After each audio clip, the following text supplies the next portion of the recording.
Fingi estar desacordada no hospital, só pra descobrir o que minha família realmente pensava de mim. Parte 1. Tudo começou 3 dias depois do meu acidente de moto. O médico disse que eu escapei por pouco. Costelas quebradas, concussão, perna fraturada. Mas minha recuperação estava indo melhor do que todo mundo esperava. No 3º dia, já estava completamente lúcida. Mas, ao ouvir passos chegando perto, resolvi manter os olhos fechados. Quem entrou primeiro foi meu irmão mais velho, Camden. Ainda está apagada, ele comentou para quem vinha atrás. Que ótimo, respondeu minha mãe. Quem sabe assim ela finalmente aprende alguma coisa. Meu coração gelou. O que ela queria dizer com isso? Tipo andar naquela máquina de morte com 25 anos?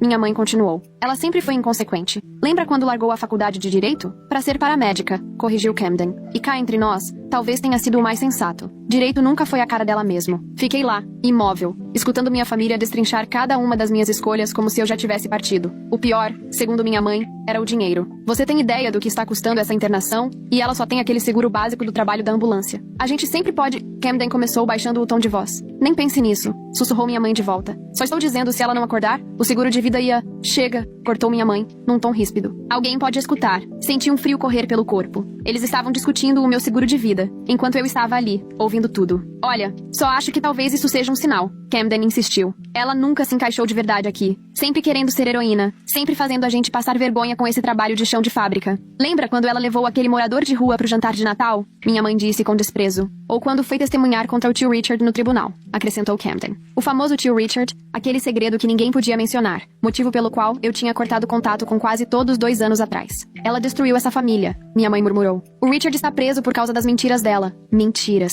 Eles chamavam tudo o que contei, do que ele fez comigo, de mentiras.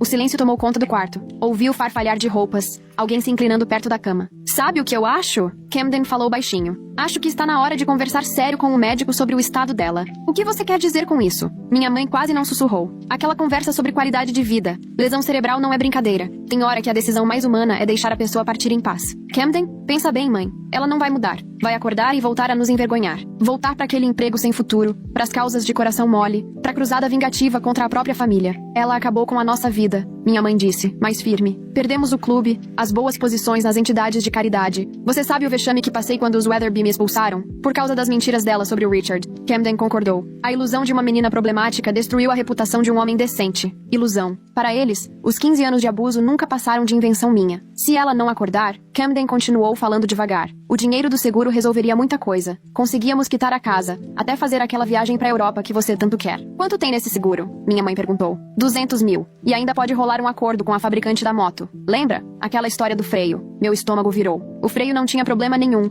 Eu é que tinha escorregado no gelo. Vamos ter que agir direitinho, minha mãe ponderou. Tem que parecer tudo natural. Lógico. Família arrasada tendo que tomar a decisão difícil de deixar a filha partir. Quando falamos com o médico? Em breve, antes que ela mostre sinais de melhora. Ouvi alguém se aproximar da minha cama outra vez.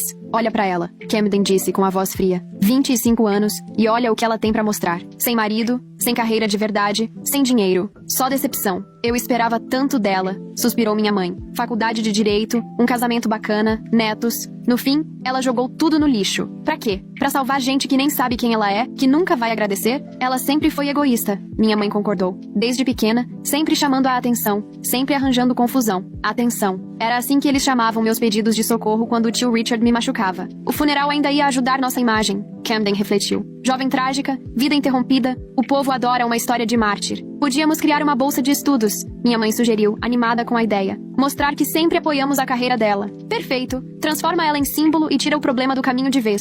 Ouvi os passos seguindo em direção à porta. Vou falar com o médico, anunciou minha mãe. Como era o nome dele mesmo? Martinez? Boa ideia. Eu vou ligar pro seguro, só pra entender como funciona. Lembra, se alguém perguntar, a gente estava aqui rezando pra ela melhorar. Camden finalizou. Pode deixar. A porta fechou com um clique. Fiquei ali, imersa na escuridão, tentando digerir tudo que acabara de ouvir. Não era só decepção, minha família estava, de verdade, torcendo pra eu não sobreviver. E ainda planejavam lucrar com isso. Me obriguei a respirar fundo, manter o coração no ritmo. Os monitores ao lado da cama apitavam, marcando o tempo enquanto eu tentava entender que tipo de gente eram aqueles à minha volta. Aquela noite, fiquei repassando cada conversa de infância, cada reunião de família, cada momento em que achei que era amada. Quantos daqueles sorrisos eram falsos? Quantas vezes fingiram orgulho só pra impressionar os outros? Lembrei da noite em que finalmente contei tudo sobre o tio Richard. Eu tinha 22 anos. Estava em casa nas férias da faculdade. Passei 4 anos na terapia terapia para ter coragem de falar. Quando finalmente consegui contar o que ele fez comigo dos 7 aos 18, meus pais nem se preocuparam comigo. Só pensaram na reputação da família. Tem certeza de que lembra direito? Minha mãe quis saber. Você era tão pequena. Criança às vezes não entende direito o carinho de adulto. Meu pai emendou. Passaram a conversa inteira tentando me convencer de que eu estava enganada. Que o tio Richard era um homem bom. Só queria ajudar. Quando insisti e mostrei o diário onde tinha registrado tudo, me acusaram de ter imaginação fértil. Você sempre foi dramática, minha mãe disse, inventando história para chamar atenção. Mas eu nunca inventei nada. 2 anos depois, quando o tio Richard foi finalmente flagrado abusando da minha prima Layla, não tinha mais como fingir que nada acontecia. As provas eram óbvias. Os laudos médicos não deixavam dúvidas. Ainda assim, de um jeito inacreditável, eu continuei sendo a vilã da narrativa deles. No dia seguinte, chegaram mais parentes. Bridget, minha prima, apareceu com o marido, Trevor, os dois ostentando roupas caras, daqueles que querem mostrar que venceram na vida. Alguma notícia? Perguntou Bridget, sentando-se ao lado da minha cama como se estivesse numa festa. Nenhuma, respondeu minha mãe com uma tristeza de novela. Os médicos dizem que pode dar qualquer coisa. Que tragédia, comentou Trevor, mas parecia que falava do clima, não de mim. Ela era tão nova. Alguém já foi ao apartamento dela? Perguntou Bridget. E na hora percebi a intenção. Curta, comente, siga e compartilhe o perfil para a próxima parte.